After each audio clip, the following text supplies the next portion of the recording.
biggest of the two biggest, the best YouTube subscribers on the planet. That's you. And I'm 50 plus, and I'm still home, obviously, and in my at home relaxing attire. However, today is Sunday, and Tuesday I have a final doctor's visit, and I hope to be on an airplane on Wednesday morning heading back to Laredo so I can get in my truck and do what I do. So I'll keep all of you guys updated on that, okay? I did tell you I was going to start to make a few more videos and start answering some of you guys' questions over the last couple of weeks, and I'm doing email stuff right now. And once I get done with that, I'll start doing some responses to some of the video stuff, okay? Again, guys, if you have reached out to me and I told you I would make a video for you, shoot me a response. Let me know, hey, don't forget me, because I don't intend to, but once you get behind with this stuff, it's hell catching up, and I do like to respond to everybody. Noel, he says, I'm 58, out of Houston. It's a fine place to be out of, trust me. And I'm studying for my CDL. I want to start somewhere in June. They have a challenge with the air brake section. So guys, listen, I was very successful, and everybody who's tried them has been very successful with an app. It's called CDL Test Prep. I did really well with that. There's a couple of more of them out there, and they will probably all serve a good purpose. So study those, do those tests. I think there's a paid version too for like $4.99 or something like that. But you just basically testing yourself over the questions, and those questions are near verbatim to the tests. Okay, definitely read the book. If you can read that section of the DMV book, you'll be fully prepared to go in there and knock that out. You will not have a problem with that. Now, if you are concerned not only about the test to get your permit, but you're also concerned about passing the air brake portion of the DMV portion of the test, don't worry, because you're going to get a lot of practice when you're at the CDL school. They won't, they won't let you fail, so they're going to help you get through that, give you some tips to learn it. So don't worry about the air brake portion of it. You're going to do just fine. Ron Greyfeathers. I wonder if Mr. Greyfeather has some Native American blood in him. If so, cool, man. I think that's pretty cool. He says, hey, 50 plus. This is Ron Greyfeather. I seen your video on the snake bite. Hope everything is going well with you. Just to let you know, I'm studying for my CDL permit. I'll keep you posted. Good. I live in the Carolinas, and I also see my fair share of snake bites. See,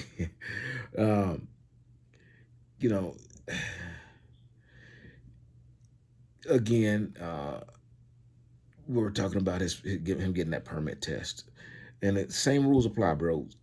Get on those CDL test prep. It will absolutely help you out in a major way. Okay. Let's see what else we have. So Andrew Wilkerson, congratulations. He passed his CDL test, and good thing that I found this one, because it's something else I want to talk to you guys about. And a lot of my stuff is repetitive, and it's because I don't expect that you're going to go back and look at all those extra videos, okay? But this is a rookie channel.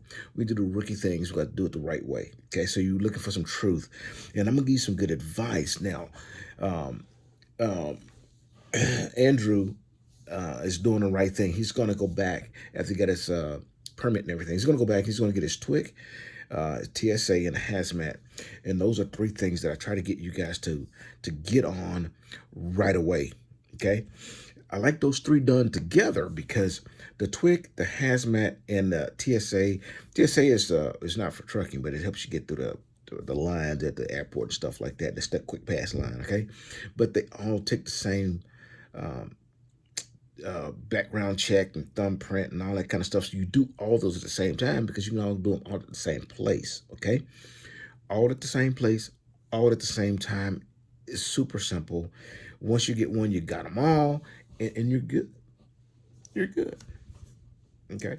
Now, hazmat and TWIC card is extremely important in trucking because it gives you, it makes you more of a valuable driver because you can go into ports and most people can't. I remember one time I had to, here in Houston, I was at the port of Houston, and I spent better than half a day going into the port, getting a load, coming back out, going down the road to the TA, and then do a load swap with the driver, get his trailer, go back to the port, wash, rinse, and repeat. I think we did like 3 or 4 drivers. They were all in this in area, but none of them had TWIC cards, so they couldn't go on to the port. Okay, now, can you still do it? Yes, but the company has to pay for an escort to get you, not, escort, but escort to carry, follow you. Get that out of the gutter, okay?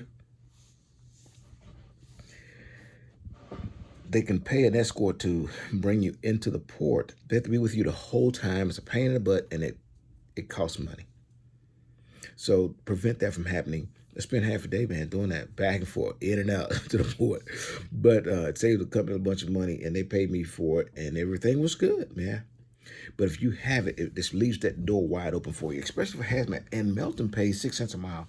Dude, Melton just jumped up in pay. And when I go back, man, my pay is up like 6 or 7 cents a mile or something like that. We'll talk about that in another video. But yeah, if y'all thinking about coming over to Melton, man, look, if you looked at them before and said, man, they ain't paying enough, look again, and the pay increase has already come into play. Or is it? I'm gonna look at it. I think it's Tuesday. Maybe it's Tuesday that it goes into action. I'm not sure. I'll make another video about that. But come on, man.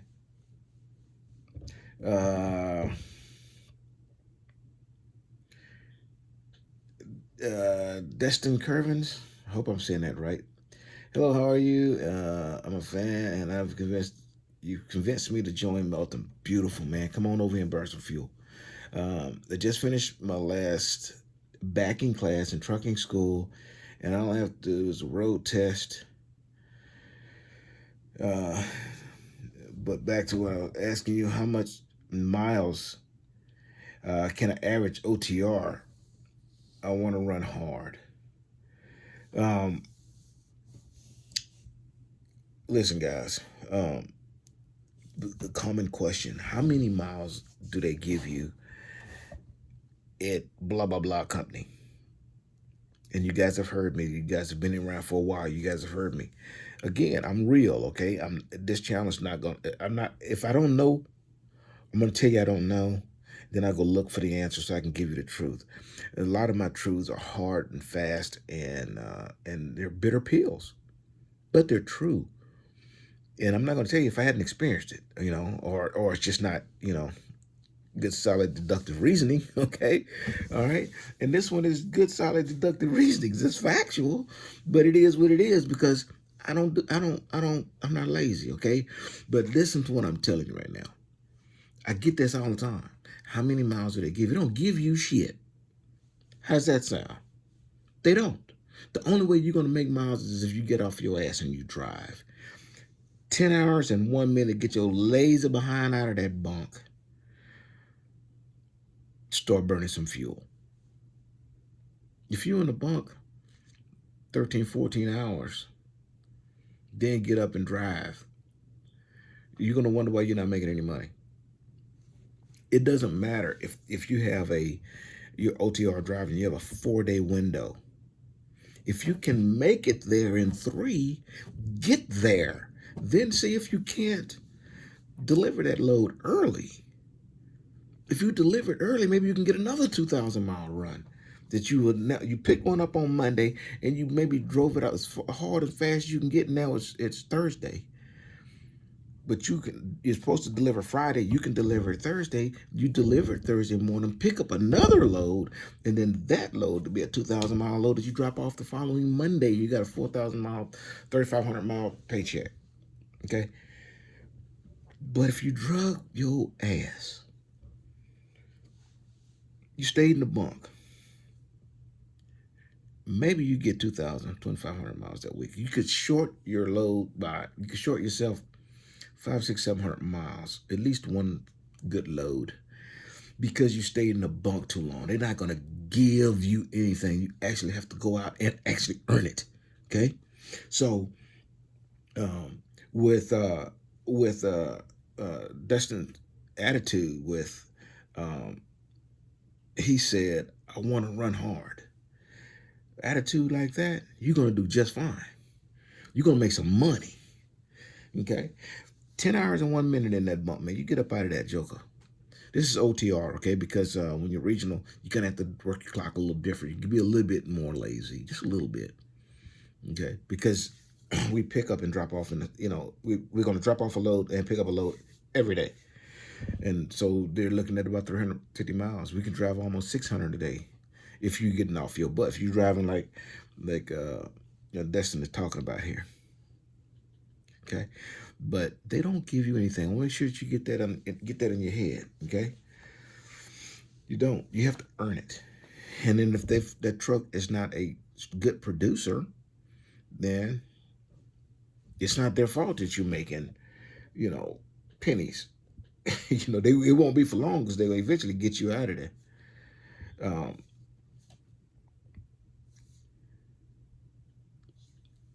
Ron. That was Ron Greyfeather. He was coming at me again. Last one. I'm at 12 minutes. So it's gonna be the last one. Should I walk away? This is Dexter Richardson. Good morning, 50. I had asked a question about being 49 years old. What's your opinion? Will be. I've been on my job 15 years. I'm actually tired of the job and being out of moved up.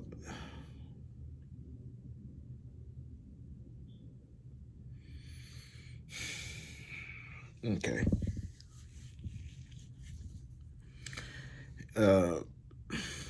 This is kind of a frustrating situation right here.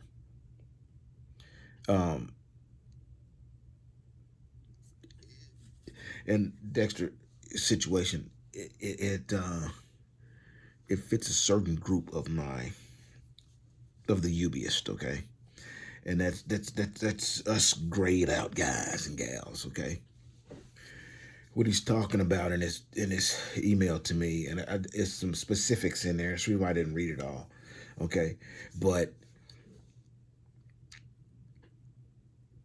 he spent a lot of time working at a specific place, okay, and you get so good at your job to where when the new guys come in, they send them to you to train.